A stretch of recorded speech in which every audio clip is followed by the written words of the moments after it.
So, Okay. Okay. I felt that I really you went really very deep today, especially after the second reading. And now you have Mhm. more or less see. I was waiting for you to understand what the anointed means.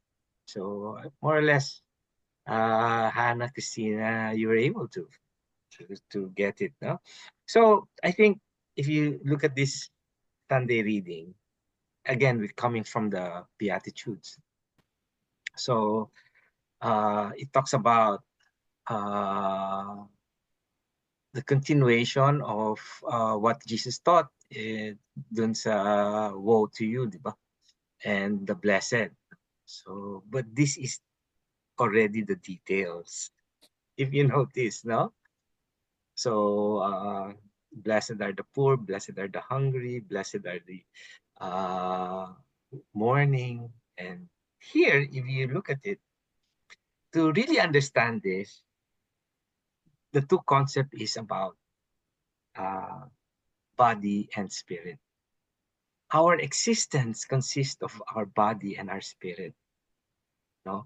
So, ang sinasabi niya dito, di ba? For those who slap you, this talks about the dignity of man. People who degrade you, people who takes away dignity, no? Slap, no? Pag sinampal ka in front of people, di ba? You feel degraded. Then talks about stealing your cloak. No? At the time of the Jews, cloak is very important. It's a rare, it's a possession. Ang pinaka-important possession ng Hudyo before is land. Next is their cloak. Cloak because they keep it, it keeps them warm during the evening, and the tunic inside. So sinasabi, those possessions that are very important to you, no? These are for example, yung mga sinabi niya na about uh, our existence as human beings are subjected to uh, different persecution and oppression, no? 'Di ba? So hindi mo naman mapigil, there are enemies eh. You cannot, no? So it is part of our human nature that others would really be uh, greedy. They want more. Or so it's human nature. Eh. So that's why I don't know. Remember if you reading last Sunday, sinabi niya, don't trust in man, on human being, on human nature. For Corinthians, di ba? Sabi nito sa Corinthians. So sinasabi natin dito is that we are, we exist in nature. Firstly, sino ba? Second reading, di ba? Sinabi ni Saint Paul that first the nature, no? Okay. God created us as human, no? So there is this image of God in us. That's why sinabi ni David na I cannot murder or kill the one that is anointed by God because he sees God in soul, no? So going to the point of being body and now the spirit. Now, ano ba yung spirit na sinasabi ni Jesus? All this is the Spirit of God. God, good to those who hate you, blessed to those who curse you, pray, pray badly to those who badly treat you, give nothing in return or expect nothing in return. Then, do not judge as you will be judged. Then, sinabi niya, God's mercy, di ba? Be mercy as God is merciful. All this is the Spirit of God. That's why tinanong nyo kanina, saan yung anointing sa sa gospel?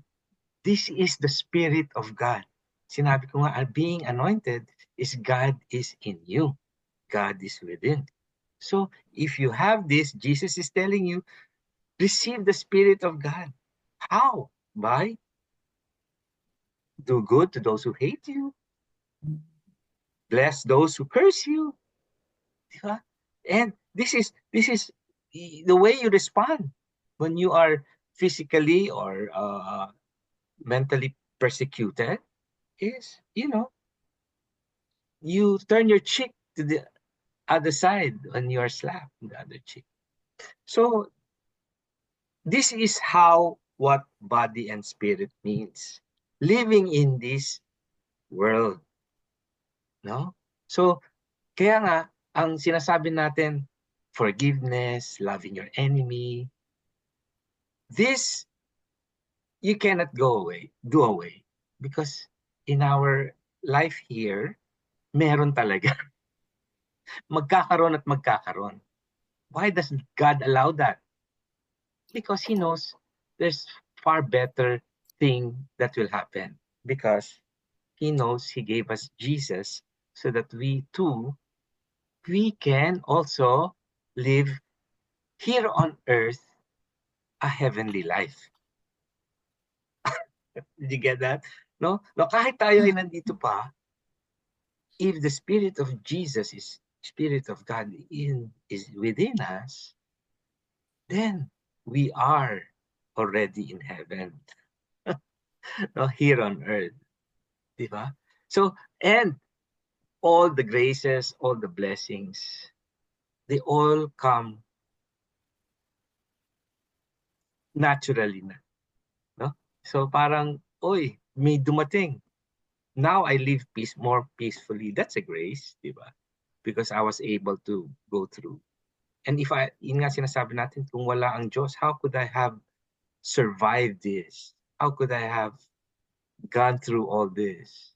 So again, that's the Spirit of God in us as we live, as we exist here as human being, human nature natin. Kaya nga yung Beatitudes, di ba? Woe to you who are wealthy, you will be poor. Ibig sabihin, nakakalungkot kayo mga mayayaman kasi wala sa inyo ang Diyos. Ang Diyos nyo ay pera. Di ba? Woe kayong nabusog ngayon dahil kayo ay nagse-celebrate, dahil kayo ay merong kaya. No? So, it is telling us, making us reflect, no, that is God, the Spirit of God in us, that we are able to transcend that spirit through the experiences around that happen to us. Oh yeah, di ba?